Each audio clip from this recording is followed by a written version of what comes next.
Welcome to my mess. I'm standing here on a Thursday. Just got back from taking the youngest to her dance. Kind of a curious thing happened. I was setting up like I normally do. Get my trusty, crappy old Dell laptop up and open a few terminals and do some writing. And my daughter comes back from the class and hands me 3 snail shells that she'd apparently taken with her to show the teachers. Set the shells down. She goes back. And she comes back a couple minutes later and hands me 2 hair clips, barrette type things that she had in her hair. Okay, so I add those to the pile. And I notice that she's not participating in class very much.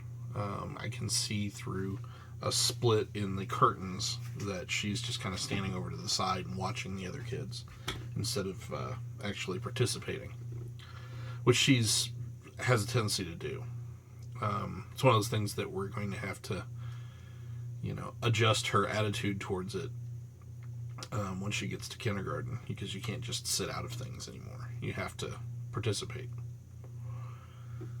Well, I'm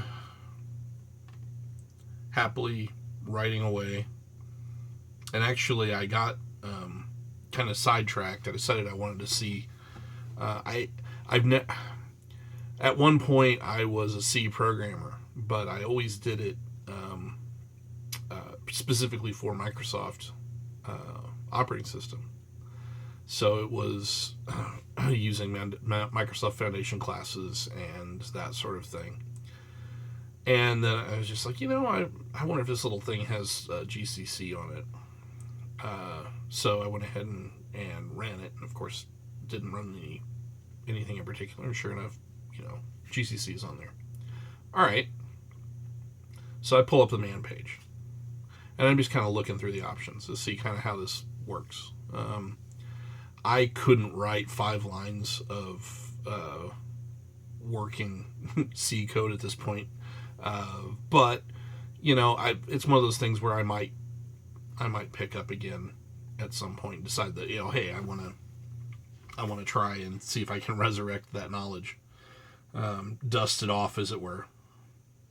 So I'm reading the options, the compiler options, to see what's out there, and it's GCC does everything, from the pre-compiling to the linking and everything. It just does the whole, and you can tell it not to do specific parts, or you can tell it to stop at certain parts. And we did a lot of pre-compiler directives, just because it was an easy way to get around some of the nonsense you had to deal with in C itself.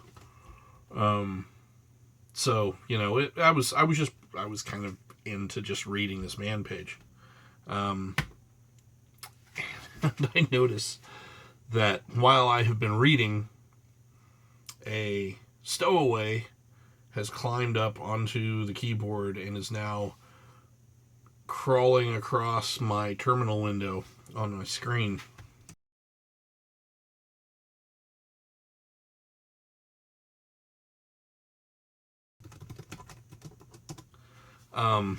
It's so yeah, sure enough, one of the snail shells was not a shell, it was a snail. So I thought it was funny. I snapped a couple of pictures, got a little bit of time-lapse video of it, just, who knows what for. And showed my daughter the next time she came over. She was complaining about something. I showed her that, one of her snail shells was alive. And we let it outside. It's plenty warm here right now that it could find a place to hide for, when winter comes back in a week or whatever So that was my excitement for the evening, was having a stowaway on my keyboard. So and this is one of those things that just kind of makes me, it makes me sad. I don't really blame it, none under the circumstances, but I'm not talking about the snail anymore, by the way.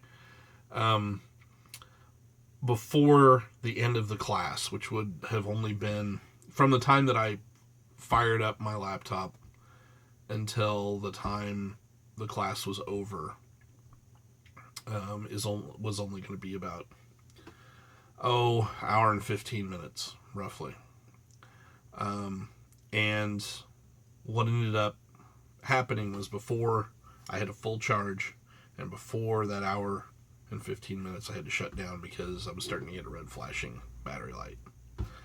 The battery's dying on that thing.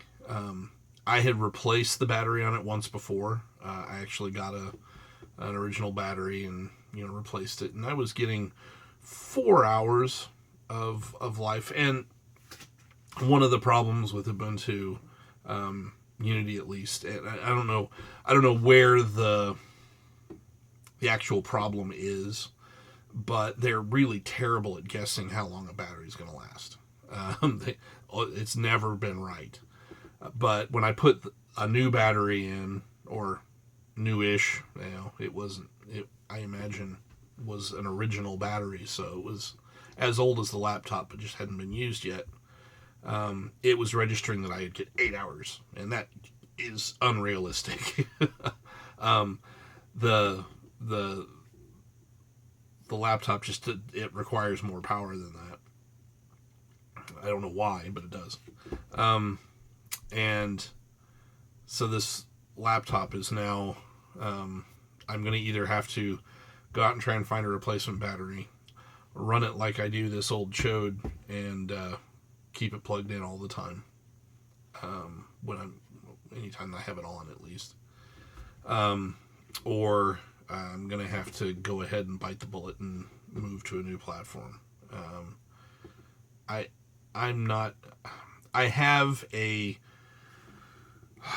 it's a 1.5 to 2 year old ZBook from work that I do my work on. And it's potent enough that it can do video editing and that sort of stuff. Which is nice, if that was what I did for a job. But it's not. And if I am using it without it being plugged in, that laptop will last 2 hours, maybe, on a good day. And it's too big to use on your lap on an airplane. There's just not enough space between, flying coach. There's not enough space between my face and the chair in front of me, the back of the chair in front of me, for this thing to fit. There's just no way. And so I would be typing kind of like, Cthulhu. I would have to use my face tentacles to type. So, I would love to have an all-in-one machine that can do everything, but the power consumption required is just too much. What I'm thinking that I need for my writing, in particular, is something that's about the same size. I like having a 10-key keyboard on the side.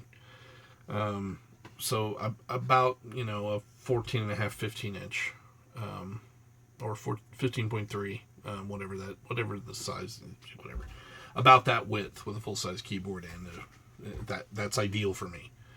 But when all I'm doing is writing and terminal window stuff, it's really kind of nice to have a lot of battery life and have it, to where I don't even have to take the charger with me.